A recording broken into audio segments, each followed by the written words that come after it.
أعوذ بالله من الشيطان الرجيم.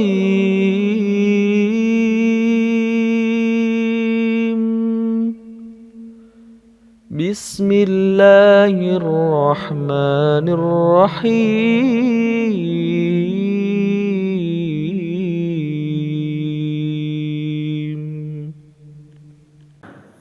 أعوذ بالله من الشيطان الرجيم. بسم الله الرحمن الرحيم. السلام عليكم ورحمة الله وبركاته.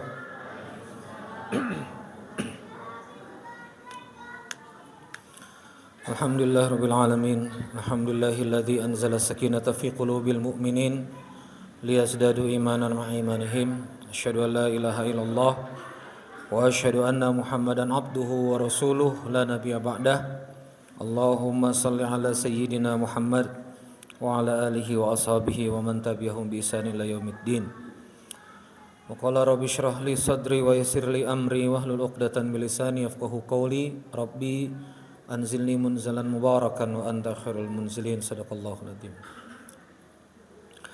Pertama-tama kita bersyukur kepada Allah Subhanahu wa taala. Pada kesempatan kali ini Allah memberikan kita kesempatan menjadi jamaah salat qiyamul Ramadan, maghrib isya berjamaah dan sunnah qiyamul Ramadan tarawih di bulan yang suci ini di masjid yang kita cintai ini. Semoga kebaikan kita mengalir kepada Abul Waqif, keluarga kemudian yang mewakifkan masjid yang indah ini, yang megah ini, untuk kemudian kita jadi nyaman beribadah, nyaman sujud kepada Allah, nyaman kemudian berzikir kepada Allah Azza wa Jalla. Salat dan salam kepada Nabi Allah Muhammad sallallahu alaihi wasallam. Allahumma shalli ala sayyidina Muhammad wa ala ali sayyidina Muhammad. Atas kasih sayang beliau kepada umatnya ini, kita rentang 14 abad, jarak ribuan kilometer, Islam sampai ke hati kita, sehingga kita ngerti Allah itu siapa, bagaimana, gimana cara berdoa, gimana cara sholat, semuanya karena wasilah Nabi Allah Muhammad sallallahu alaihi wasallam. Jamaah sekalian yang dimuliakan Allah Subhanahu wa taala, dalam rentang ayat Ramadan dari Al-Baqarah 183 membentang jauh sampai 187 188, hampir semuanya berkisah tentang puasa. 183 syariat puasa, ya ayyuhalladzina kutiba alaikumusiyam. Syariat 184 berbicara tentang mengkodok puasa, ayyamam ma'dudat dan seterusnya. 185 cerita tentang syahrul Ramadan alladzi unzila fihil Qur'an. Cerita juga tentang puasa nanti. Faman kana maridan aw ala safarin fa'iddatun min ayamin ukhra. Ganti qada kalau kamu dalam perjalanan atau sakit dan seterusnya. Ayat 187 saya lompatin, 185, 186, 187, tepat di halaman berikutnya di Quran standar pojok kanan atas, dia bercerita tentang bagaimana berhubungan suami istri di bulan puasa. Mana yang gak boleh, mana yang boleh. Jadi dalam rangkaian ayat puasa itu semua temanya saum, Ramadan, qada, fikih. Tapi ada satu ayat yang berdiri unik di antara bentangan ayat itu, yaitu ayat tentang doa. Al-Baqarah 186. Wa qala Allah Ta'ala fi kitabil karim, a'udzu billahi minasyaitonir rajim, wa idza sa'alaka 'ibadi 'anni fa inni qarib ujibu da'watad da'i idza da'an falyastajibu li wal yu'minu bi la'allahum yarshudun. Insyaallah dalam 10 menit ke depan ini yang akan dibahas. Nah, maka alim ulama sepakat dalam ilmu ulumul Quran, Ramadan ini bukan cuma ibadah puasanya aja yang penting. Tapi Ramadan ini ada ibadah yang intinya ibadah, yaitu doa.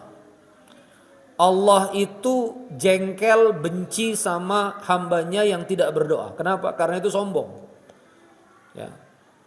Makanya di ayat Ud'uni astajib lakum di surah Ghafir ayat 60, ketika Allah mengatakan ud'uni astajib lakum, ayat terusannya, kalimat terusannya di ayat itu adalah innalladzina yastakbaru. Sungguh-sungguh orang yang sombong itu atas beribadah kepadaku, itulah yang aku akan masukkan ke dalam neraka jahanam. Karena memang gak berdoa itu sombong. Makanya di Ramadan ini Inilah yang harus kita sadari, kita dituntut untuk kemudian minta sama Allah. Karena tidak ada lagi tempat kita meminta kecuali kepada Allah. Sangat indah ayatnya, wa idza sa'alaka, dan ketika bertanya kepadamu wahai Muhammad, ibadi hambaku anni tentang aku, fa inni qaribun, katakan aku dekat. Ini perspektif yang harus kita bangun jamaah, bahwa Allah itu dekat, Allah itu enggak jauh. Kita sebagai manusia hanya berani minta tolong ke orang yang dekat dengan kita. Kita misalnya kepepet, mau ngutang untuk bayar anak sekolah, untuk bayar istri sesar melahirkan yang kita nggak ditanggung BPJS, untuk kemudian ngebayarin masuknya anak kita kuliah yang uang pangkalnya itu puluhan juta di sebuah kampus swasta. Dari 500 kontak WA, dari 1000 kontak WA, pasti kita hanya berani minta kepada yang dekat. Maka Allah mengerti psikologis manusia, Allah mengerti kejiwaan hambanya, maka Allah mengatakan, aku ini dekat, fa inni qaribun. Dan dekatnya itu min hablil warid, lebih dekat daripada urat nadimu. Jadi kalau kamu dekat sama abangmu, aku lebih dekat daripada abangmu itu. Maksudnya Allah begitu. Kalau tetehmu dekat sama kamu, aku lebih dekat daripada tetehmu. Kalau akangmu itu anggaplah orang hebat, pebisnis, dia punya uang dan seterusnya, tapi aku lebih dekat daripada dia. Fa inni qaribun. Maka tidak boleh berdoa merasa jauh pada Allah. Tidak boleh merasa Allah itu jauh dan Allah itu tidak bisa direngkuh. Itu nggak boleh. Bukan cuma dekat, tapi Allah mujibun. Ujibu da'watad da'i idza da'an. Ujibu da'wata, Allah mengabulkan permohonan da'i, siapapun yang memohon, idza da'ani, ketika dia meminta kepadaku, kata Allah. Maka bukan cuma dekat tetapi merespon. Mujibun artinya merespon. Kita bisa saja punya ipar hebat, banyak uang. Kita bisa saja punya kakak, punya adik hebat, punya bisnis. Kita bisa saja punya orang-orang dekat, teman kita yang punya banyak sumber daya. Tapi demi Allah, dekat belum tentu merespon. Kadang-kadang kita WA, lalu kemudian dia bilang mohon maaf, tenggelam chatnya. Baru dia balas sebulan berikutnya, baru dia balas 3 pekan berikutnya. Kadang-kadang dia balas juga dengan mohon maaf saya nggak bisa bantu, mohon maaf saya nggak bisa mengabulkan. Tetapi Allah ujibu da'wata.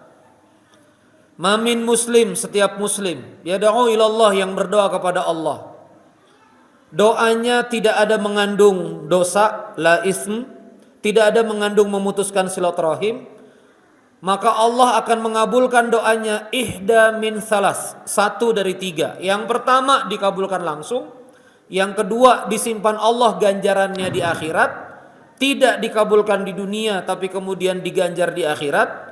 Sampai-sampai ada hamba Allah yang terkaget-kaget, ya Allah saya di dunia nggak sholatnya juga biasa-biasa aja, ibadah puasa saya juga biasa-biasa saja, sedekah saya juga biasa-biasa saja, saya juga nolong orang juga jarang-jarang, tapi ganjaran apa yang sangat besar ini?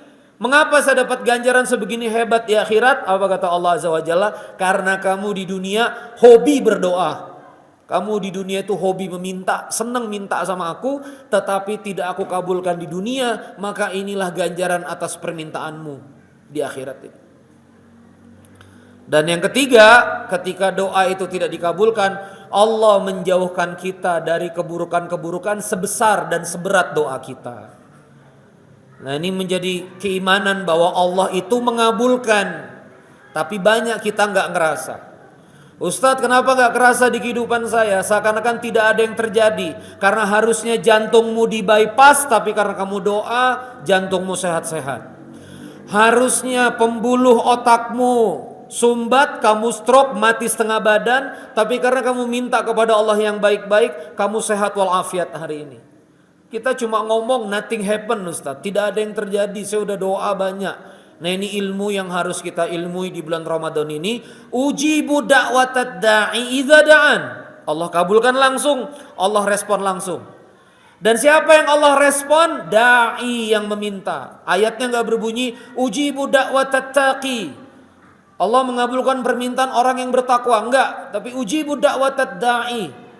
Apapun maksiatmu sama Allah, kalau kamu minta, Walaupun kamu baru tarawih di malam keempat ini, baru-baru Ramadan ini aja kamu ke masjid, tetapi selama kamu minta, walaupun kamu melupakan Allah di 11 bulan yang lain, tetapi di Ramadan engkau kembali kepada Allah, engkau sujud kepada Allah dan betul-betul minta kepada Allah tanpa minta kepada yang lain, maka engkau termasuk golongan ujibu da'watad da'i. Kapan dikabulkannya? Iza da'ani, kalau misalnya engkau meminta kepadaku. Maka Allah cuma meminta falyastajibuli, ijabahlah aku kalau azan datang, kalau salat sujud. Wal yu'minu bi, yakini aku. Yakini aku yang Ar-Razzaq, Al-Fattah, Al-Jabbar, Al-Qahar. Aku yang punya seluruh di dunia ini.